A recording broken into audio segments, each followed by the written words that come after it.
Hello and welcome to this episode of the Event Manager Podcast, the podcast for event professionals who want to stay ahead of the game by learning from the leading innovators in the event industry.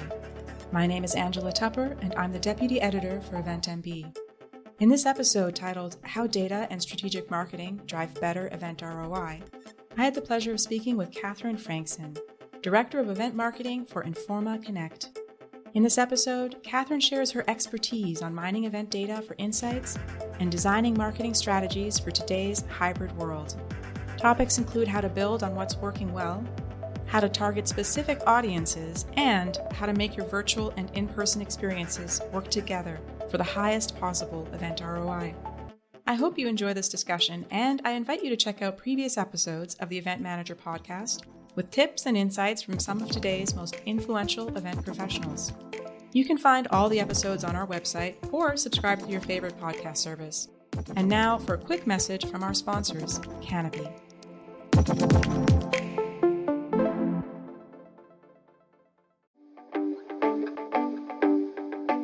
And now for a word from our sponsors, PHL Life Sciences, a division of the Philadelphia Convention and Visitors Bureau. Host your convention or trade show in Philadelphia, one of America's leading life sciences hubs. PHL Life Sciences, the first and only CVB division of its kind, will connect you to the professionals at the forefront of your industry and to a culture you can only find in Philadelphia. A city known for its rich history that's forging a bright future, Philadelphia challenges the expected and defies convention. A world of discovery is waiting. Visit phllife.com to learn more.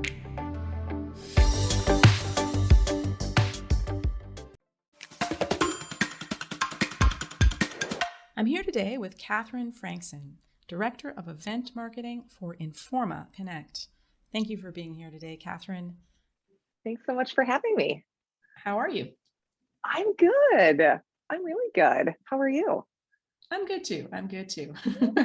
Yeah, very excited about IMEX coming up and also relieved that a lot of the planning is out of the way now. That I actually just did a post on LinkedIn. I have IMEX FOMO because I'm not able to be there next week. So I have been seeing all the posts and all the content, but I will be following along very closely. I think it's going to be a really, really interesting and great event. Yeah, fantastic lineup for sure. Yeah. Okay, I want to launch into a general intro question to get to know you a little bit more. Can you tell me a little bit about your background and how you initially started working in events? Yeah.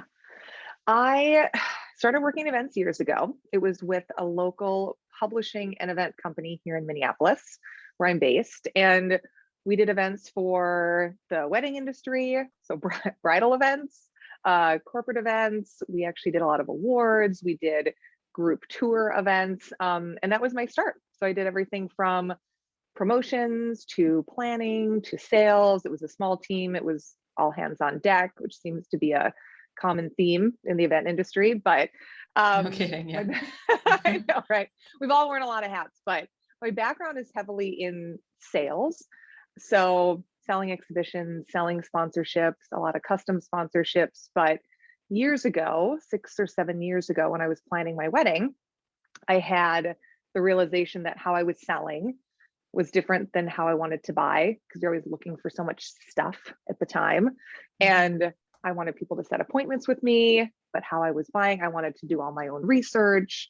We were gating all of our pricing and content, but I wouldn't even consider a vendor if I couldn't get price transparency. So that's when I made the move into marketing, because in my thought process was I want to be part of the new age of selling, which I think marketing is.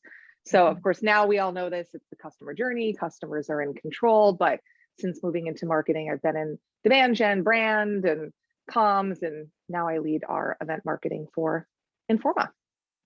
It's always good to keep the end client's perspective in mind, for sure. And to design events with that in mind is also helpful. So having that marketing perspective is useful for marketers, but it's also useful for the event organizers themselves, right? Yeah. You want to have that holistic approach from the beginning. So it's great that you have, experience with that really hands-on event planning and then also the marketing side of things. Yeah, well, it's harder to get lost just in your world or just in the lane that you're in or sort of the four walls of your organization if you've worn all of the different hats. If you've planned, if you've sold with clients, you have a lot more empathy. Obviously, Right. hopefully we're all attending events, but if you even sponsored an event as a vendor, if you really are attending, when you have all of those different points of perspective, it gives you this bigger look at the ecosystem, which I think we all need now when we're Yeah. considering strategy and event design and, just kind of staying in your cross-functional area. It's a lot harder to have the context that you need. For sure. I mean, you can't necessarily rely on old formulas now because things are changing so much. So you really have to be strategic about everything and consider all of the different angles, all your different stakeholders. Absolutely. So moving into that, I know that you're really an expert on data. And we often talk about using data to prove event ROI. And the conversation is usually focused on engagement figures like the number of views that a piece of content gets or the number of comments in a chat session.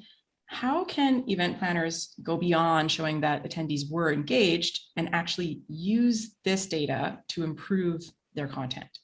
So going beyond sort of as a measurement of a success and actually as, insights into what's working well and what isn't working well and refining your strategy accordingly.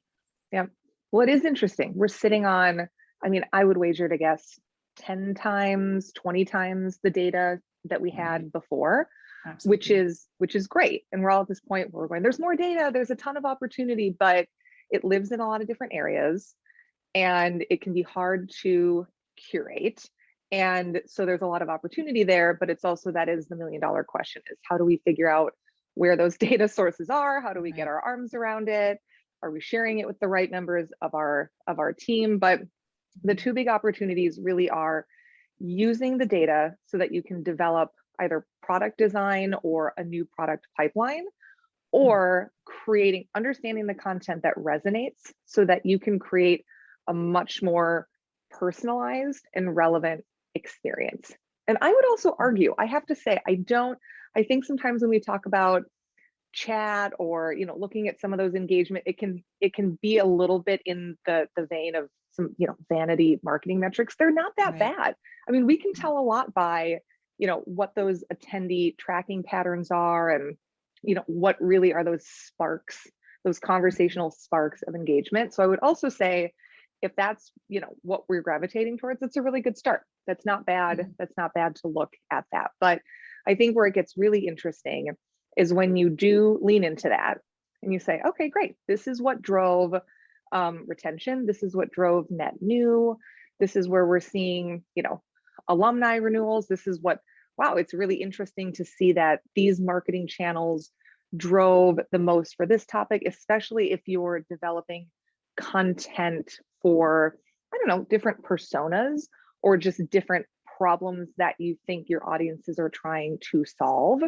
And when you find what's performing the best, then you can take that and turn that into your event content pillar. And that's where it gets really interesting. So instead of sort of going, okay, we know we need to do something, we need to be relevant, we have to be producing events, we're sprinting to the next one, and then we're sprinting to the next one. And when you can take that and say, we found a critical element, and now we're making this a pillar, which means that we're going to focus on monetizing this and also continuing to redistribute in a way that lets us work off of what we know is working. So could be turning it into, obviously white papers, could be, wow, this keynote or this speaker really landed in such a resonant way that we can turn that into a thought leadership series. We can turn it into a new podcast series. Maybe there's upside for a user group, for our prospects, for some of our key clients that might help move them through the pipeline in a bigger way. And that's also when you start to weave together this story of the events that we're doing are a little moment in time, but also they're creating brand lift. And I think too, one of the little zoom outs that we can do, either as marketers, but certainly just as event professionals and planners too, is to get an understanding of overall, how did this impact our brand? Most likely, you're going to see a lift in your web traffic. You're going to see a lift in social, in followership, in PR, in how much content your speakers are sharing. Are your sales reps booking more meetings? Are people a little bit more interested because of that? If you are looking at that data and saying, wow, we've got prospects who are attending the events. That's great. There's probably a higher likelihood that they'll have a propensity to close depending on what our sales cycle is. So some of it is understanding what those reasonable data points are to look at, but to not minimize how hard it can be. I mean, you might have data living in your CMS, in Salesforce, in your virtual event platform, in a different web analytics platform. So being able to get your arms around that and tell a bigger story, I think is really important. For sure. It can be overwhelming. I mean, like you said, there's just so much more data now, and trying to figure out how you analyze that, how you organize it into something actionable can be a challenge. And you gave a lot of really good examples of how you could take those insights into what's working well and translate that into other content, into other strategies, like you said, like a podcast or a white paper. So those are really great ideas. I want to dive a little deeper though into how you pinpoint what's working well and what's not. So just to name one kind of area to tease out, what do you think is more important?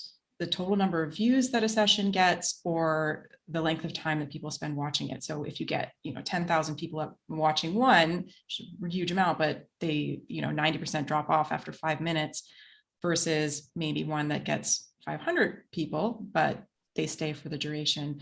Which do you think is more important, or do you think it's sort of not really an either or formula? You have to kind of think of it contextually. It's a good question. I think it is contextual. I think both are incredibly important because they give you two different pieces of data. So if you look at volume, and kind of to your point, if you say, interesting, here was the audience that we marketed this to. Our email list was X, our social channel reach is X, here's what we did on the influencer side, here was our universe that we started with. And maybe they had to go through a landing page, like, okay, you look at your kind of quintessential funnel, like, oh, we started here, and how many people did we get to this piece of content on this event, on this virtual event? That in and of itself is very interesting, because one, you're seeing what messages are working, probably what channels are landing, and also the type of volume that you can drive. And then if you see that drop off, you go, oh my gosh, we got 7,000 people, but we had 1,000 who stayed on, who didn't bounce, who watched X amount of content, which of course is what we all want. I mean, that's the North Star. We want everyone reading all 20 pages of our white paper, watching our whole, whether it's an hour, whether it's a half day, whether it's a day. So of course, engagement reigns supreme. So anyway, so I think both are important. We kind of talked through on the volume side. It's really interesting to see how much overall traffic you can drive, because that is a part of the play. I mean, we want to be reaching big audiences. We want to be growing our databases through virtual event or through content engagement. But if you're seeing a level of drop off, and then you also have this subset of, this is who is the most engaged, depending on what demos you're capturing or what information you're able to track back, even if it's company, job function, job title, to see who is attending. Obviously, if you've also got a little bit of, they've been, attending some of our events, then you back into, okay, these are either our super fans. This is content that's really landing. We did a good job of teeing up the audience with the content. And then you sort of turn it on yourself too and say, okay, we lean a lot into speakers and content and what makes the most sense, because you do have to match those up. But also, if we're seeing some of that drop off and it doesn't seem reasonable, let's look at how we orchestrated the event. Did it start off really strong? Was our MC engaging? Were we activating people in chat? Were there any tech issues? Was it hard to log in? Were we speaking the language of our attendees? Did we maybe upfront do too many housekeeping notes, too much sponsorship information? Everyone is just one click away from dropping off your event. Yeah, of course. From picking up their phone, from checking their work emails. And so I also think there is that very obvious, how did our marketing perform? Is this the right content for the right audience? And then being, critical in a healthy way in terms of, okay, if we look at that first 30 seconds, 1 minute, 5 minutes, did we deliver something that was so compelling that it was worth their time?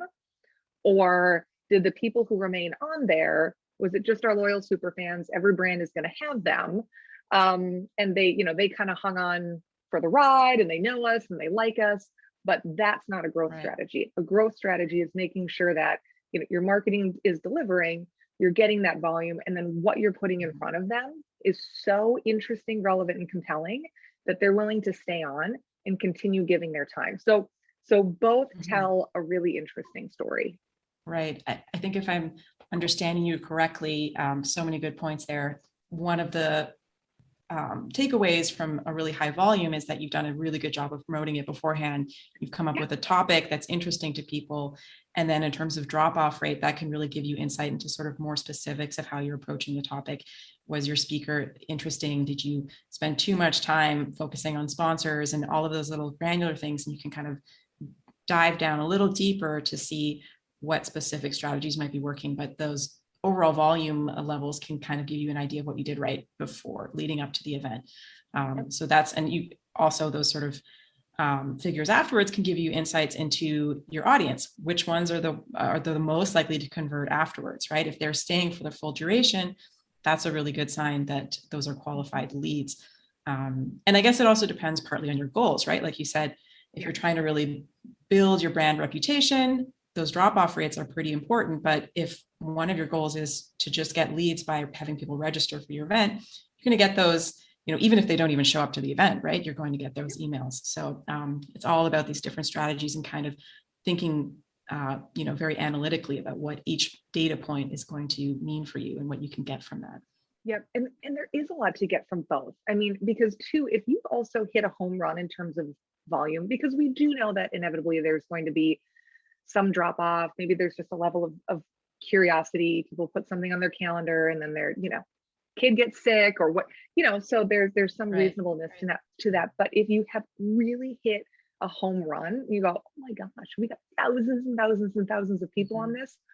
Also know that, hopefully you were just pulling some really good marketing levers, but you really might have landed in your groove in terms of content or a topic or a speaker that's resonating with the industry. So I think there is some look at the performance, dig deep, who stayed on, okay, did we do everything right? But also know that wow, we might have stumbled into something here that we should continue to keep going because this is clearly landing and we can kind of keep running with that as well. Yeah, absolutely. If you hit that home run, you've got to get that first, right? If you do something really amazing and you get 100% people staying until the end, but you only get 50 people attending, then, it's a lot of wasted effort, right? So you've got to get that initial marketing campaign right. So we already talked a little bit about this one, but I maybe want to expand a little bit on it. Do you think there's value in tracking attendee behavior post-session? So I know you've already in some ways talked about that, but there are various ways you can do it. So, one would be tracking the number of participants who sign up for another event afterwards and sort of comparing that against which sessions they originally attended, or the number who ended up converting if you're promoting a particular product or service, or if your goals are educational. Would you recommend maybe, doing quizzes afterwards and then checking the test scores to see how well the participants actually retain that information? Are those valuable ways to measure the success of something, or do you think it's more pertinent how attendees rate the session? And would you recommend rating sessions? So these are sort of two different strategies for gauging success of a session. Ratings, which is really just sort of asking the attendees, what do you think? And then the other method, which is more like, how effective were we in achieving the particular goal that we set out to achieve? Yep. I think, and my team loves when I say this, it's both. We should do both. Like, oh, great. But I think, well, that's so good. I do think rating sessions is helpful and interesting. We've always got, even without audience feedback, we can measure how many people are viewing, each session within agendas. We can see what they're bookmarking. We can, of course, see what they're attending. If you're using a speaker graphic sharing tool. You can probably see who's sharing, how much engagement they're getting, if they have custom promo codes, if you're scanning it, your in-person event, how many people are going into those sessions. So there's always been a bit that as event organizers, you go, okay, we can kind of track who's delivering and how audiences are voting with their attention. But anytime you can get that layer deeper of, what in terms of the content did they like? Were they, new or returning, and did that land with them? I think it's great. I would say the key there is make it super easy, make it timely, quick, very limited number of questions. We are probably everyone wants survey data, everyone wants, audience insights, but the heavier the lift and the more that we're asking of them, so really curate that, in terms of the questions that you're asking. So I do think that's important.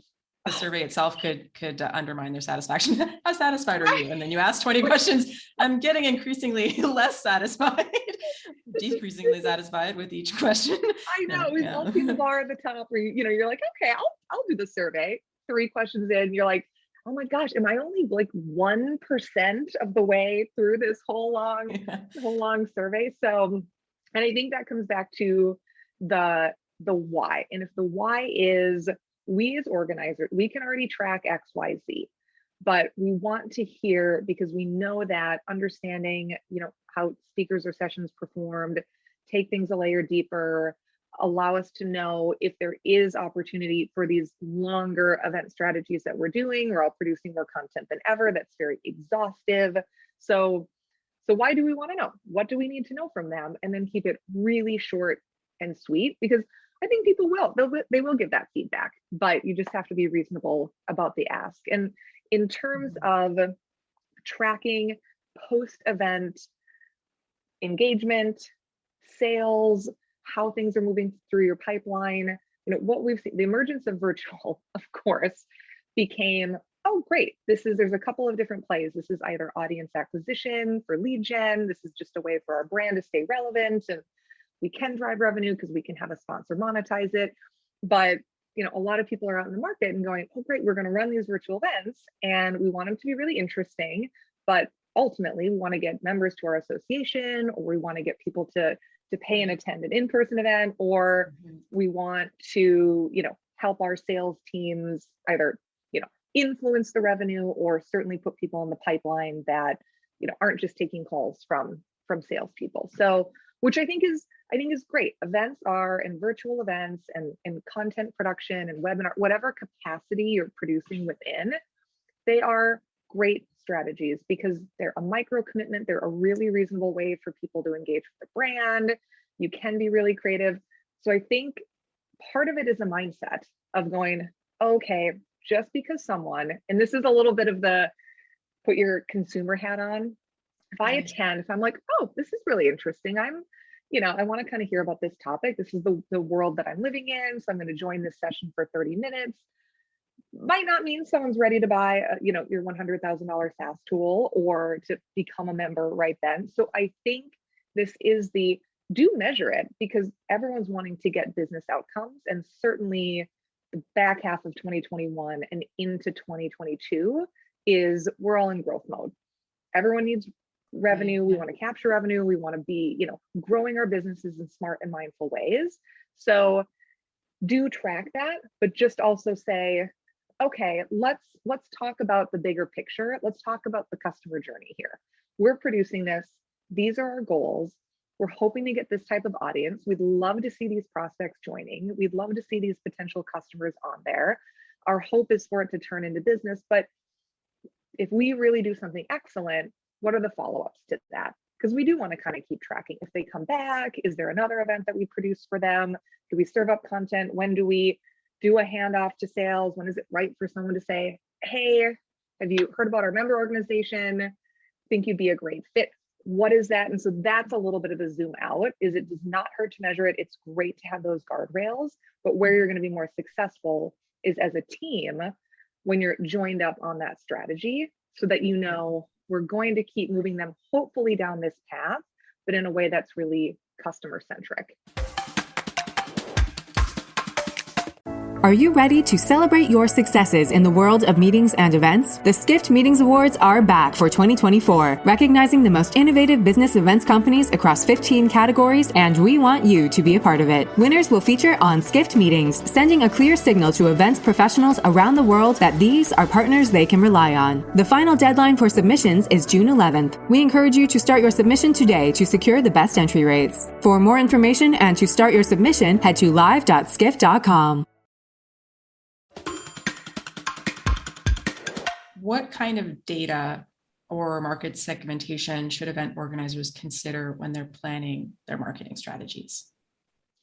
You're going to want to look at what demos you have, who your ideal customer profile is, depending on if you're producing a hybrid event, if there is an in-person component, where you sit in terms of your geo demos. So what would we realistically be driving, considering events are much more regional at this point? And then also past buying behavior. So what's our churn? What's our average, close rate, depending on these personas? And I think and a lot of that, as organizers or as anyone who's been running events, we've got that. People have to register for events. They have to fill out their demographic information. And we can take that and we can look at it. But I think what's also really interesting and a big opportunity in the event space for planning, for growing events, is what are we doing on the audience research side? So we're capturing that information based on those who have already liked, known, trusted, and opted in for an experience of ours, which is great because we want to retain them. And we want to align, we want to know who they are so that we can say we have the right message and the right product for you. So that's really critically important. But the other piece of it is that what that audience needs, whether they've attended or they are a potential net new attendee or client, is that their world is always changing. And you need to have a finger on the pulse of what you're delivering in terms of a product, of what they need. So if you're just relying on your first party data that you have, which we all have, to some degree, that's good. Be really mindful of it. But I would also encourage, and this is just something that's very much on my mind, but how are we having, maybe it's one-on-one, maybe it's with customers, should also probably be through a level of customer research. How do we know what they need now, what our audiences need going into the future, so that we're not just looking at static data and using that to plan our products or to go, oh, okay, great. This is their job function. So we're going to send emails that say this. Well, that their job function and their world and the problems that they're solving are probably changing so dramatically. I don't know anyone's world that hasn't been impacted by the changes within the last 2 years. So I think know your data sources, but also really challenge yourself to say, we probably need to go a couple layers deeper in terms of what our audiences need, what their pain points are. We probably think we know it.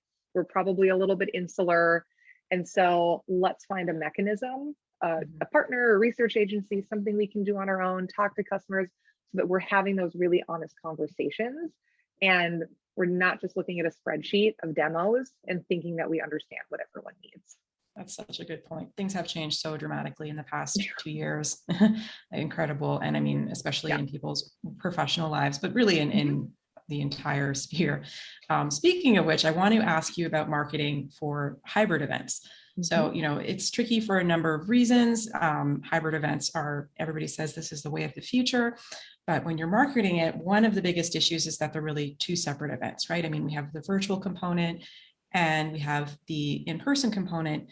And while, in-person attendees may sometimes want to stream some of the virtual content, for the most part, their experiences are separate. So with that in mind, do you think that event organizers need to create separate marketing campaigns for each of these two formats? What's so interesting, I do think part of it is, a lot of it is going to roll up to what is the format of your hybrid event. To your point, because there are a lot where the ask is still to join live. So We're going to run everything concurrently. Of course, we've got an in-person event happening, and we've got the virtual side where we're going to be streaming content, audiences can be in chat together. And I think what's interesting about that is because we know producing hybrid events, the lift is really incredible. We're like, oh my gosh, do we need new teams? We can't really afford to have two teams doing this. And so, but for audiences, especially if it is that format, they're not necessarily thinking of it as two different events. They're just thinking of it as their experience within that format of the event. They get the game. I didn't have budget. I couldn't travel. The dates didn't quite work. I'm, not ready to go to in-person yet, but really excited to be a part of it. Oh my gosh, this keynote's going to be amazing. So I think some of it is being very realistic and looking at your event format and asking yourself, well, how are we wanting them to take part in this? If we want everyone to feel a part of this one experience, but we're just giving them options, then that's a very specific way that you tee up your language. But the part specifically that you do have to create different marketing funnels for, because I would also argue they're going to kind of get it, right? They want to see what's going on. They might even be curious about in person. So you're creating those different value props around each of the experience. In person, virtual, because we finally got options, how great. And then once they've made their decision, then of course you put them on a very clear path around messaging, upsells, how to join, clarity around health and safety, confirmation. But I would say one of the biggest things that we all also need to take a hard look at is, are we very clear? Is language simple? Is it easy to understand? Can our audiences get the format of our event? And that might sound, odd to say, but we live in our world of sometimes acronyms, or I think everyone, hybrid is a bit ubiquitous at this point, but do they understand that, don't use cutesy language? Can you join in person on these dates or virtual on these dates? Can you switch your pass if you make that decision? What do I get? Is pass clarity very clear? Because that's the other side of this, is when audiences have more choices, I think they get that. A lot of it is just being really clear about what they can choose. And then once they do, being really respectful of that choice and making sure that you're teeing up messaging that makes them feel excited about that experience. Right. Those are so many good points. I think clarity is so important. And even just clarity in terms of, like you said, if you decide to switch from an in-person ticket to a virtual ticket, what are your options? What kind of, if you paid a certain set money for an in-person ticket, what kind of, money back will you get if you switch to virtual? But with that in mind, I want to ask you a little bit about how you make it seem worthwhile to come in person, while at the same time not making it seem like remote participation is, a step down, or making remote participants and virtual participants feel like second-class citizens. How do you balance that, kind of making the in-person experience seem like something really desirable, but at the same time not making the remote experience seem undesirable, right? Exactly. I think it starts internally with your team, truly believing and having the mindset that both are valuable and both can be exceptional. And that's because we're all most likely coming from a world of in-person events. And, oh my gosh, we can't wait to get back to face-to-face. And, oh, aren't we so excited? And oh my gosh, I went to we're having these conversations internally. We're leaning into that's so much more exciting. It's engaging, all the sensory elements. And so I do think level setting internally and going, this is the event structure. We're thrilled about it. We're giving our audiences options. We have ways to engage people that we couldn't before. That's the big opportunity. And we know that we are going to build for both experiences. It's a lift. Don't get me wrong. I know everyone's, it's busy, we're stressed, but really being honest about saying we're honoring both. We're excited about both. We're planning for both in really mindful ways. and keeping that and not internally kind of letting that slip into, because also logistics are very different, and the logistics of in-person, when you really get into that under the hood day-to-day planning for an event, can pull so much of your energy into that direction. So I think making that decision, and then I think also, doing almost an internal comms doc and saying, okay, here's our two experiences. What are the pain points of our audiences? How are we planning to solve them? What are the experiences that we're going to deliver to them? Do these feel meaty enough? In person, we've got the city and the venue and the energy and the big screens and the AV sets doing some of our heavy lifting for us. In virtual, we don't. They're home, there's an Amazon delivery, we've got, the smartphone is just sitting there. Is what we're delivering virtually compelling enough? Would it hold our attention? Is it exciting? Do we need to give them, a little behind the scenes scoop? Should we have our keynote do an added roundtable? So I think really auditing each experience and making sure that you're looking at it and saying, okay, we all do, pre-cons before an in-person event. Okay, we'll walk the space, we do this, do the same for virtual, and make sure that you've got enough richness in there, because you have to hold people's attention in such different ways. And with virtual, that first 15 seconds, 30 seconds, 1 minute of everything feels like an hour, both to viewers and certainly anyone who's running an event where there's a tiny delay. No kidding. There's a tech difficulty that's pausing things. Yeah, I know. And in person, they just, chat with the person next to them. So I think having the right mindset, believing in it, staffing your teams accordingly, and then really building out those value prop flow charts, so you feel really confident that each experience is going to deliver something special to your audiences. So many good pieces of advice there. Do you think there's any way that event organizers can use the online experience to help market the in-person experience, or vice versa? Yeah. Do they somehow, can they work in a synchronistic way that, they each see the other option as sort of a value add in some way? I guess you address this somewhat with the element of choice, right? Just right off the bat, if you're saying you have the choice to do it this way or to do it this way, to participate in person or remotely. But in the marketing phase, is there any way that you could, maybe provide a little sneak preview of something that's going to happen online, or show clips of some kind of in-person experience that you might somehow be able to kind of transmit some of that excitement to the online audience as well? Do you have any thoughts on that? I think that's kind of been one of the biggest exciting opportunities that came out of COVID, perhaps, for events, which is that we do now have more options for our storytelling than we did before.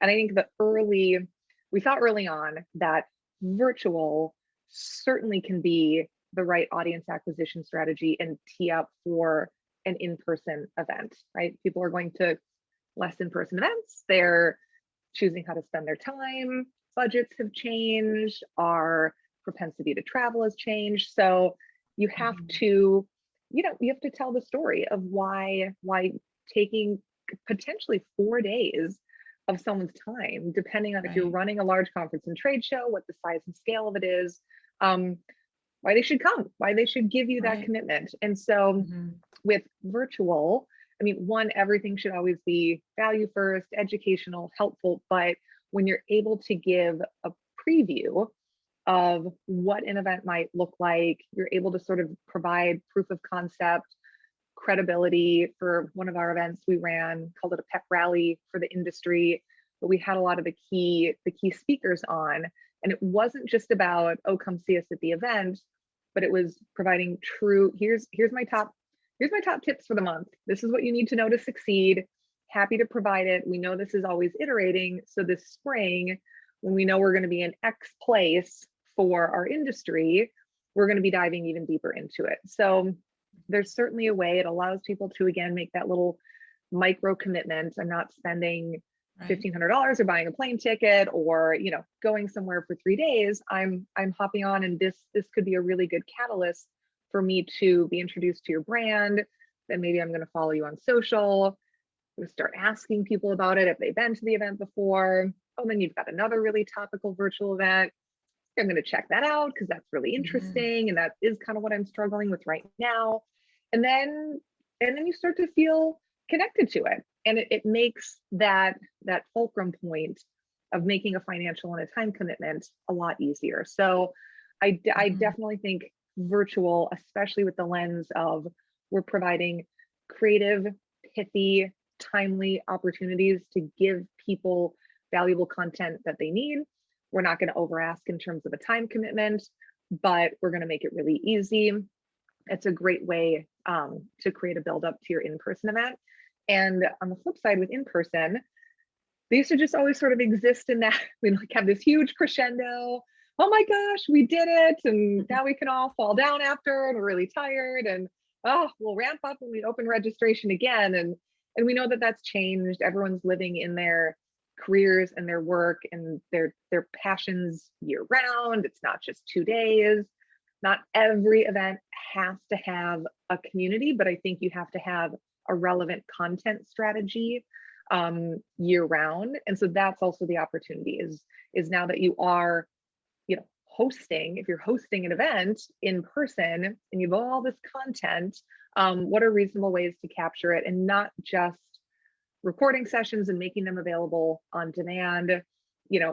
What are interviews? Are you doing, some really cool hype videos? Are you making this highlight reels that you can share? Are you thinking in terms of content capture around the personas that you have or the growth segments that you think you'll have for the year ahead? How are you making, I think one of the biggest opportunities, we're seeing some of the shift, but it's always been about the keynote and get some really big speakers. And then we've got our audiences and, oh, great, we've got sponsors and exhibitors here and underwriting the event, but it's a ton of thought leadership. You might have some of the biggest brands in the world with some of the smartest people. So talk to them, capture content from them, and think about how they probably provide credibility to your event, but also how you can partner with them for the year ahead. So which can be tiring because we always go into an event, we're doing all these moving parts, and it's almost a little bit, again, of a mindset shift to think, how are we going to capture all of this? We're all really good about hiring photographers and videographers and recording stuff for on demand, but how do we iterate on that and still make it relevant? Because no one just wants to watch replays 4 months from now of an event that happened. But if you're having really interesting conversations, that does allow you to keep that content going, even post-event, which is ultimately what we all want. That makes so much sense. You're just sort of taking the most advantage you can of everybody who's actually there on site, whether it be your keynote speaker or some sponsors and some people within that sponsor organization who might be thought leaders in their own right, possibly, I guess, even testimonials from attendees to see what they're thinking. Yeah, no, excellent points. It's not just about recording your keynote session. There's so many other opportunities there. Excellent. Yeah. So many good insights. I have one last question that I want to ask you. You shared a lot of great insights on how to market hybrid events, but what about using them to market other products and services? So we've touched on this a little bit, but do you have any final thoughts to share in terms of not marketing hybrid events, but hybrid event marketing? And of course, there's a lot of overlap and we've sort of touched on both to some extent. But yeah, I want to hear your thoughts on this topic. Yeah. Any event will work if it's authentic and valuable and helpful. And the goal is not just content distribution, audience acquisition, but you really ultimately want it to push your product or service or to launch a product or to make that case. You're a brand that's running an event to gain that market reach. As long as it's relevant, authentic, and helpful, audiences will come along on the ride for you. I think I actually have a good example of this. Early on in the year, there was a product they were launching, it was a SaaS tool, a CMS tool. And so, clearly their strategy was probably, okay, we've got this new product, we want to launch it, we'll do an event, but who's just going to come to an event if we want to tell you about ourselves? That's not the value exchange. So the product was for marketers and salespeople. So how they teed it up was they did a sales and marketing roast. So it was called coffee is for closers and tea is for targeters. They hired improvisers from Second City. to come in and sort of roast the classic battle between sales and marketing, right? I'm getting you leads. You're not calling the leads. They're not good leads. And it was really funny. And the product was this backdrop to this event, which is, we know this is happening. We've solved it, but we're not going to just talk about ourselves the whole time. We're going to talk about you. We're going to talk about how, solving your problems, giving you a space to vent. Maybe it's a little bit of therapy. We're going to show that we are credible, that we understand you. And the ask is also not to buy it right now. We want to have a conversation. It's a reasonable place to start a relationship as a brand around your product and service. So I would say just get the content right. Still think you can be very honest about those business goals. This is why we're doing it. This is the message we want to get across, but you just have to align instead of going, oh, okay, well, we want to do it. And then we're going to try to sell everyone, and we're going to do this, and we'll do a pitch, and our CEO will say why, and we'll instead go, okay, this can still work, even if we're letting our audience be the lead actor in the play. And even if we're letting content be front and center, because they're going to be curious. I'm sure you're going to get lift. We can follow up with them. We can put them in a nurture. We can deliver some really interesting stuff. We can do some smart follow-up. So I think it's a great strategy and a great way to get people's attention. Just challenge yourself to think really creatively about what would still be valuable as they're sitting on your event for 30 minutes, for an hour, for 2 hours, whatever it might be, and honor their time. And then often you'll get that back in spades. Yeah, that's such a good point about honoring people's time, especially in these days, everybody's wearing so many hats. Event planners first and foremost, I think, but certainly, in general, so many people are pushed to the limits right now. So many good insights there. Did you have any final thoughts you wanted to add? I was just going to say, I think you make a really good point around, I know we've all started the mental health conversation. We're wearing a lot of hats, but it is still a challenging time. Everyone is working incredibly hard. Keep talking about it, keep leaning on one another. Resources like this, like LinkedIn, all the content that everyone is putting out is helpful. But, I think the more that we talk about it and the more that we're honest and we all try to information share with one another, the better off we'll collectively be, because it's been an exciting time in many ways. It's been an exhausting time, and everyone's doing a great job. Tech has kept us alive. Platforms like EventMB have run events, and you're just putting out resources left and right. Organizers are trying to serve audiences in new ways. So I would just say, everyone, be good to yourselves, be gentle, know that you're doing a great job, and we'll all keep, leaning on each other as we move forward into a new year. Thank you so much. Yeah, those are such good points. And mental health is a major issue right now, and we need to keep having conversations about it, and be as supportive to one another as possible, and be open about our own issues, because we all have our breaking point. We do. Sure. We do. And no one is ever alone. We've got, It's a great community, got everyone's back. So we'll get through it. Yeah. It's one of our strengths for sure. The community. Okay. Thank you so much for your time today, Kathryn. Thank you. This was great. Thank you. It's fabulous. Yeah. Thank you for listening to this edition of the Event Manager Podcast. Please subscribe and rate the podcast wherever you get your podcasts. For the latest news and the best articles on technology and innovation in the event industry, head over to eventmb.com.